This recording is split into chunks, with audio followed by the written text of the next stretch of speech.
Համացանցով հաղորդում էին նայում։ 25-30 արվեստագետ մտավորականներ հանդիպում էին մեծահարուստի հետ։ Լրագրողը իր նյութը վերնագրել էր «Էլիտար մտավորական արվեստագետների հանդիպումը»։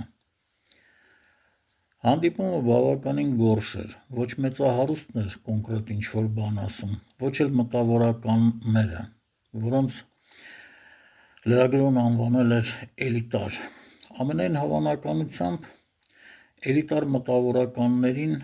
բերել էին էլիտար գումարներով, մանավանդ որ այդ մասսայից ինչ-որ մարդկանց մեկ այլ տեղ էի տեսել որոշ ժամանակ առաջ։